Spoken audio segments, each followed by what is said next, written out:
Today, we're diving headfirst into a big question buzzing around the car world. Can the all-new 2026 Kia Stonic actually redefine what we expect from a compact crossover? We're talking design, tech, value, the whole package. We've looked through unveiling info, reviews, all the fresh research to bring you the core insights. Exactly. And that's our mission today, really, to pull out those key bits of info, those aha moments from everything we've seen. We'll dig into the Stonic's, well, pretty bold transformation, figure out its place in that very crowded crossover market, and maybe most importantly for you listening, we'll put it head-to-head with the old Stonic and its sibling, the Kia Sonet. The goal is you'll understand why Kia made these changes and what it means for you. Right, and Kia certainly made a splash unveiling it back on August 31st, 2025 in Seoul. They're really pushing this opposites united design philosophy. Yeah. That name alone sounds deliberate. So what does that actually mean for Kia's smaller cars, and how does it show up on this new Stonic? It's interesting, because opposites united isn't just some catchy phrase. It's a core design language Kia is using everywhere now, and the Stonic really shows it off. It's all about blending, contrasting ideas. So for the Stonic, think maybe a sleek, almost sporty roofline paired with tougher-looking SUV elements lower down, or sharp, futuristic lines combined with a sort of wider, more planted feel. It tells us Kia's aiming higher than just an update. They want to make a statement, push beyond just being practical. This isn't just a refresh. It feels like Kia is trying to go a bit more premium in this space. That makes sense, trying to be both sleek and rugged somehow. Okay, let's get into the visuals then. Forget the philosophy for a sec. What's the first impression when you just look at the new Stonic? Well, visually, it's a pretty big leap. Reviewers are calling it a bold transformation, and you can see why. You notice the front end right away, sharper grille, new fascia, and this StarMax signature lighting. And that's not just marketing speak. It's these cool, intricate LED patterns. Makes it look really distinct, kind of high-tech, especially at night. The bumper's more sculpted too, less blocky. And around back, the taillights echo that star map idea. Cleaner bumper, new tailgate. It all looks, well, more polished. Oh, and colors. They've added adventurous green and yacht blue. Definitely adds some personality. Adventurous green. Sounds interesting. Does that tell us who Kia thinks will buy this? Young buyers, maybe? And how big a jump is this from the old Stonic? Are we talking minor facelift or total overhaul? The colors definitely hint at a younger, maybe more style-focused audience, yeah. Yeah. Moving beyond just gray and silver. And compared to the old one, it's way more than minor tweaks. The headlights are slimmer, more intense looking. That tiger nose grille is much bolder, more aggressive. And the bumpers are way more dynamic, integrating those lights better. Wheels, two new 16-inch designs, and even exclusive 17-inch alloys if you go for the sportier GT line trim. Yeah. The consensus seems to be it looks way more refined, more modern, but still keeps that compact size that works for the city. It's definitely grown up. Okay, so a real elevation. Still city size, but with a serious style injection. But Kia already has the Sonet in this space, right? How does this new Stonic look different from that? Which one might you prefer visually? Yeah, that's the interesting part, how Kia positions them. The reviews suggest the new Stonic has a slightly more understated urban vibe. It's pitched as stylish for city driving. Think sleek, sophisticated, like a hatchback with a bit more attitude. The Sonet, though, it keeps that tougher SUV-inspired stance. It still looks like a mini SUV, more upright, chunkier. So if you want something elegant for city streets, the Stonic's probably your bet. But if you like that strong mini SUV look, maybe for hitting the open road a bit more, the Sonet still delivers that. It's a clear choice they're offering. Gotcha. Urban chic versus mini SUV. Makes sense. The outside sets a clear tone. Does that carry through inside? What's the cabin like? Any premium touches in the 2026 Stonic? Oh yeah, stepping inside is a big change, especially the tech and the overall feel. The standout feature everyone's talking about is this panoramic dual screen setup. You get two big 12.3-inch displays, one for the instruments, one for infotainment, all blended together. That's a huge upgrade. Makes the dash feel really modern, almost like something from a class above. And then there's this clever multi-mode touch display below it. It replaces the usual climate buttons. You just tap it to switch between controlling the aircon or the radio, stuff like that.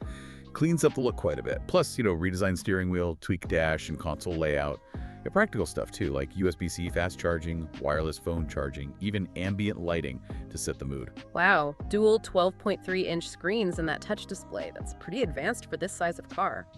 Speaking of advanced, what about Kia Connect? How connected is this new Stonic? Is it just basic apps or something more? It seems pretty comprehensive, actually.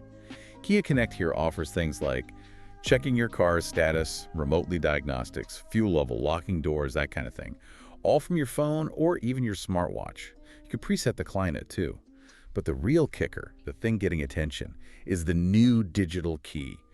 Basically, you can use your smartphone or smartwatch to unlock and even start the car. No physical key needed. Well, that's usually the luxury car territory, isn't it? Finding it on a Stonic is pretty remarkable, really boosts the convenience factor. A digital key. Wow, that is a game changer for a lot of people. Does that bring any security worries, or is it straightforward? And putting it all together, how does this new interior compare first to the old Stonic and then against the Sonet? Good question on the digital key. The sources don't dive deep into security specifics, but usually these systems have layers of protection tied to your device. Kia likely focused on making it secure and easy. Now, comparing interiors. Against the old Stonic, it's night and day, really. Better materials, much more modern design. The old one wasn't bad. Mind you, it had a decent 10.25-inch screen on higher trims, wireless CarPlay and Android Auto, even digital dial sometimes. But these new dual 12.3-inch screens are just on another level in terms of size and how integrated they feel. Compared to the Sonet, though, sources say the Sonet still has an edge in a few areas, like it offers segment firsts such as ventilated front seats, a Bose sound system, and slightly more boot space. So the Stonic's definitely more tech-savvy, more minimalist inside now. But the Sonet might be the more feature-loaded package if you want maximum comfort and practicality bang for your buck. Tech focus versus comfort focus, maybe? Interesting trade-offs there. Okay, the inside definitely sounds impressive tech-wise, but Oh, yeah. what powers this thing? Let's talk engines and driving. What's under the hood of the 2026 Stonic, and how does it feel on the road? Right, under the hood, you're looking at likely a choice between a 1.0-liter TGDI petrol engine, that's turbocharged gasoline direct injection, or a mild hybrid version, the MHEV. The TGDI gives you decent punch from a small engine, good efficiency too. The MPGV adds a small electric motor for a bit of boost and to save fuel, especially in town. Makes it smoother, greener. Transmission-wise, you can probably get either a 6-speed manual or a 7-speed dual-clutch automatic. So choices for how you like to give.